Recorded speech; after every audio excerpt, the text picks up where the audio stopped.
Économie, le max sur i24 News. Merci d'être au rendez-vous. Au programme aujourd'hui, la croissance africaine, où va-t-elle au sortir d'une année 2014 difficile? Ebola, instabilité politique et sécuritaire. Le coup de frein va-t-il pénaliser durablement le continent et quels sont les moyens de rebondir? Nous serons avec Thierry Barbeau juste après un gros plan sur le tourisme au Kenya.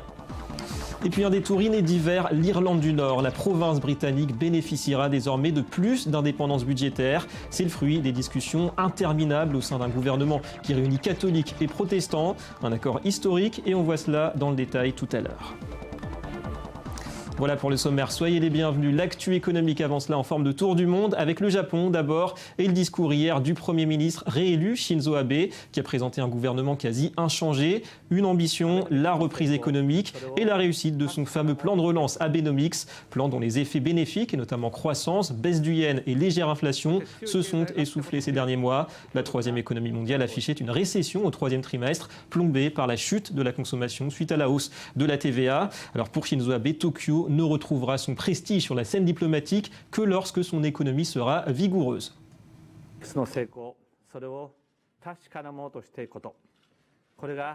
C'est seulement lorsque vous avez une économie forte que vous pouvez aussi avoir une diplomatie forte. Ce sont les deux faces d'une même pièce. C'est pourquoi ma priorité est l'économie. Voilà, un écho ce matin, le gouverneur de la Banque du Japon a appelé les patrons d'entreprises à réinvestir leurs profits générés par la baisse du yen et des prix d'énergie afin de soutenir donc la relance. En Russie, le ministère des Finances prévoit désormais 11,5% d'inflation pour l'année 2014. Inflation alimentée évidemment par l'écroulement du rouble et les embargos aussi alimentaires de Moscou contre les produits européens et américains. Hier, Anton Siluanov, le patron du Trésor, a défendu la solvabilité de son pays. Il rappelle que les réserves de devises et d'or restent conséquentes. Une réaction à l'avertissement de l'agence Standard & Poor's qui pourrait reléguer la note de la dette souveraine de la Russie en catégorie spéculative. Et loin de ces préoccupations, on signalera le nouveau record hier pour le Dow Jones en légère hausse de plus 0,03% à 18 030 points. Sixième hausse consécutive à New York et moins d'échanges tout de même en cette fin d'année. Mais toujours l'optimisme à propos de l'économie américaine avec encore hier les bons chiffres de l'emploi. Le taux de chômage aux États-Unis est à son plus bas en 6 ans à 5,8% en novembre. Wall Street est bien sûr fermé ce jeudi. En Iran, 18 mois au pouvoir et un bilan économique qu'a défendu hier le président Hassan Rouhani. Il fait valoir une inflation maîtrisée, passant de 40% en juin 2013 à environ 18% aujourd'hui, et un retour de la croissance, 4% pour la période mars à septembre, contre moins 2% l'année précédente. Alors la chute des cours du pétrole menace toutefois l'équilibre budgétaire de Téhéran, qui abrite les 4e réserves mondiales d'or noir. Nous avons réduit l'inflation de 40 à 17%. Mais au-delà de l'inflation, le problème, c'était la stagnation. Or, notre taux de croissance est de plus de 4% sur les 3 premiers mois de cette année, à la différence des 2 dernières années, où le taux de croissance était négatif. Et puis un détour par la Thaïlande où c'est bien la loi martiale qui veillera désormais aux destinées du pays. C'est ce qu'a rappelé le Premier ministre Tian Ocha 8 mois après son coup d'État. Pour lui, aucun doute, il en va du retour de la stabilité et de la croissance. L'économie thaïlandaise est malade, seulement 0,2% de croissance sur les 9 premiers mois de l'année et des ménages endettés qui consomment peu, en sachant que la consommation pèse là-bas la moitié du PIB. Malgré tout, le dirigeant se veut optimiste. D'ici 5 ans, la Thaïlande sera un pays prospère et les gens seront riches. Nous suivrons la vision de notre roi, celle du développement durable.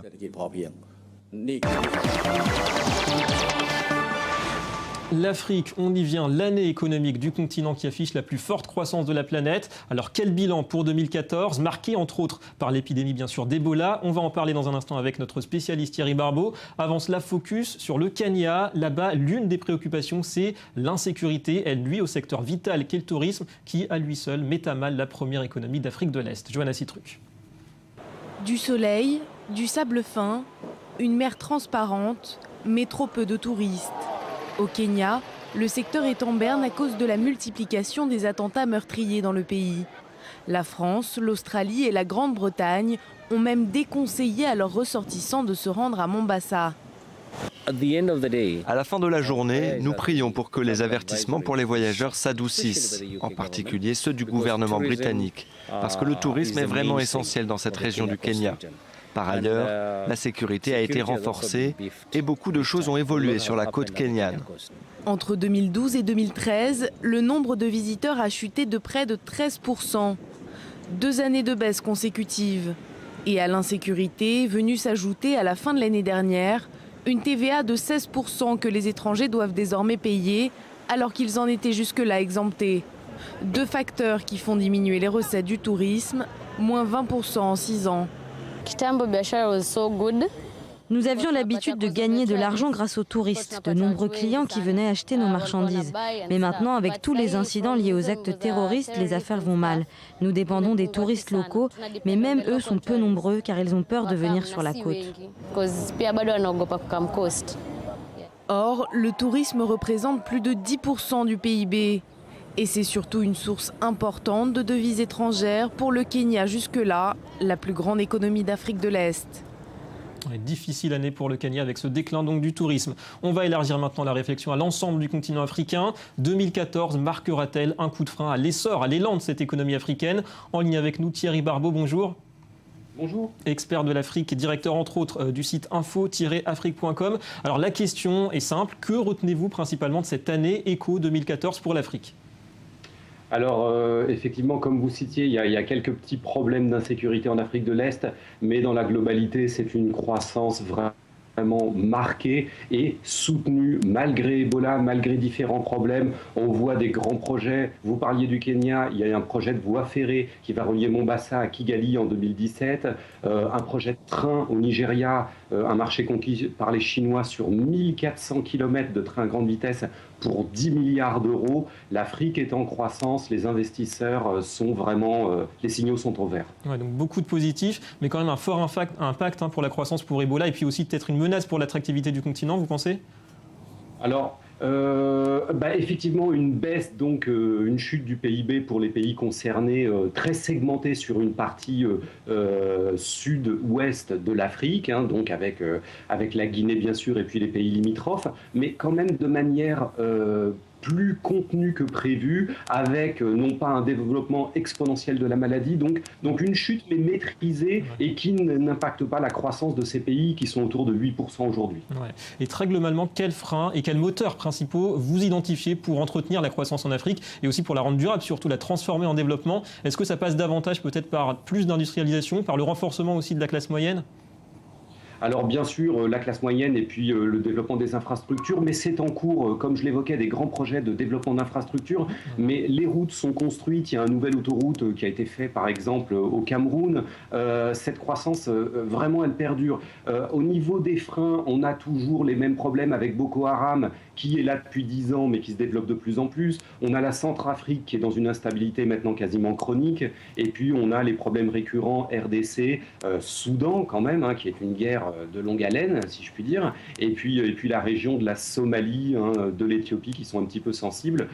Ça reste encore vraiment croissant pour les investisseurs, mais on a des problèmes d'insécurité, et puis des pays qui restent moteurs quand même en Afrique pour l'ensemble du continent. Ouais, 6,8% de croissance tout de même hein, cette année pour l'Afrique de l'Ouest. Les pays moteurs, pour vous, la Côte d'Ivoire d'abord, pour cette région? Alors la Côte d'Ivoire, une grande reprise, un grand espoir pour enfin un pays francophone qui se développe énormément. Donc on espère que ça va être une croissance durable, mais on a des pépites qui émergent et qui se confortent avec le Rwanda, l'Angola, l'Ouganda, le Mozambique, hein, qui devient vraiment un colossal pour la communauté lusophone. Ouais. Et puis on a Maurice qui reste très performant. Des pays vraiment qui attirent du monde, qui attirent des investisseurs. Et quelles sont vos perspectives pour cette année 2014 en Afrique, vos motifs d'optimisme, vos craintes aussi? Vous croyez au rebond? Alors, je pense qu'il y a un rebond, je pense qu'il va se confirmer. Maintenant, on a besoin d'une grande restructuration. Vous indiquiez le mot-clé, c'est l'industrialisation des bonnes pratiques. Donc, ça passe par la lutte contre justement ces insécurités dans certains pays, mais dont on parle hélas énormément. Et puis, toujours les mêmes luttes contre la pauvreté, l'aide au développement et puis la corruption, qui reste un frein dans nos investissements. Ouais, beaucoup de défis encore. Allez, pour finir, Thierry Barbeau, une question question un peu inédite pour vous, notre expert de l'Afrique. Un mot sur ce qui a marqué, selon vous, l'actualité économique cette année dans le reste du monde, hors Afrique. Alors, je retiendrai quelque chose mondialement, c'est vraiment la chute du cours du pétrole, qui pour moi, même si elle est relativement récente, elle a l'air marquée, elle touche le monde, elle touche l'économie mondiale, et là, je rebondis un tout petit peu sur l'Afrique, elle touche aussi bien sûr l'Afrique. Ouais, merci beaucoup Thierry Barbeau pour cette analyse. Merci. Allez, on fait cap vers le froid, le Nord, l'Irlande du Nord. Et dans cette entité, il faut le savoir, mettre d'accord les unionistes et les nationalistes relèvent du défi. Inutile de dire que l'accord historique conclu mardi autour de la gestion budgétaire a été salué bien sûr par l'ensemble du Royaume-Uni. Il s'agissait, vous allez le voir, de définir notamment qui décide du taux d'impôt sur les sociétés. Une question d'attractivité pour Belfast. Et Londres a dû lâcher du lest. Les détails avec Anthony Lesme. Il aura fallu plus de 100 heures de négociations. Menacé de démission, le gouvernement nord-irlandais, qui rassemble protestants et catholiques, a reçu la médiation de Dublin et Londres. S'en est suivi un vrai marathon diplomatique avec pour résultat un accord qui met fin à des querelles budgétaires entre nationalistes et unionistes.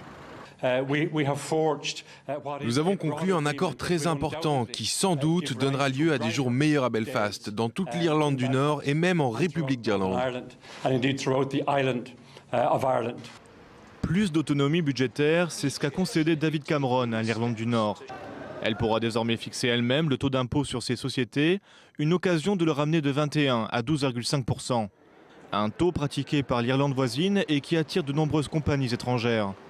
Le texte prévoit aussi que le gouvernement nord-irlandais obtiendra de l'argent supplémentaire de Londres et le pouvoir d'emprunter 2 milliards de livres, soit 2,5 milliards d'euros. Enfin, l'accord a résolu la délicate question de la réforme des retraites. Pour le Premier ministre Robin, c'est un grand pas en avant.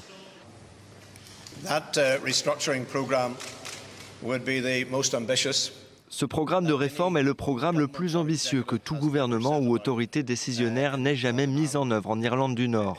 Il pourrait considérablement rééquilibrer notre économie en soulageant notre secteur public, seulement si dans le même temps nous arrivons à développer le secteur privé.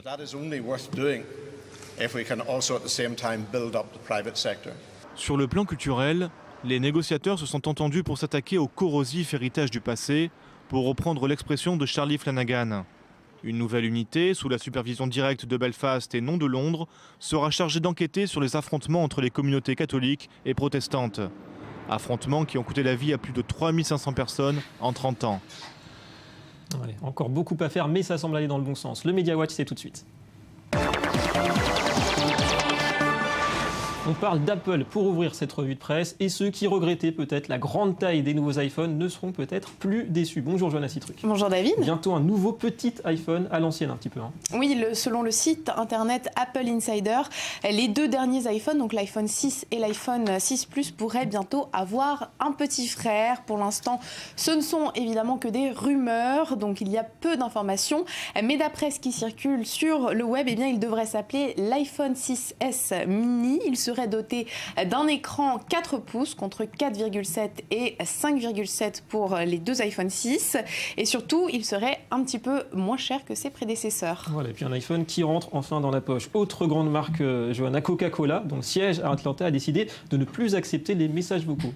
Oui, depuis début décembre, lorsque vous contactez le siège de Coca-Cola, donc aux États-Unis, et que personne ne décroche, eh bien, une messagerie automatique s'enclenche et vous demande de rappeler ultérieurement ou alors d'utiliser une méthode, une solution alternative pour pouvoir joindre la personne désirée. En fait, pour le plus grand fabricant de boissons gazeuses au monde, écouter des messages vocaux, c'est tout simplement une perte de temps et surtout une perte de productivité, d'autant plus qu'il existe maintenant des moyens de communication beaucoup plus simples et beaucoup plus rapides comme des SMS ou des emails. D'après Coca-Cola, la suppression des messages vocaux devrait lui permettre d'économiser plus ou moins $100 000 par an. C'est pas énorme, mais comme on dit, il n'y a pas de petites économies, d'autant plus que l'entreprise a annoncé il y a quelques semaines, en octobre dernier, un plan de réduction de $3 milliards de ses dépenses annuelles d'ici 2019. Ouais, Coca-Cola qui se met au régime, qui se met au light. Encore un géant américain, Joanna, décidément, McDonald's cette fois, dont les menus sont si variés que ça devient un petit peu compliqué. Oui, les différentes viandes, les différentes sauces, les différents pains, les différentes tailles de menus. Aujourd'hui, commander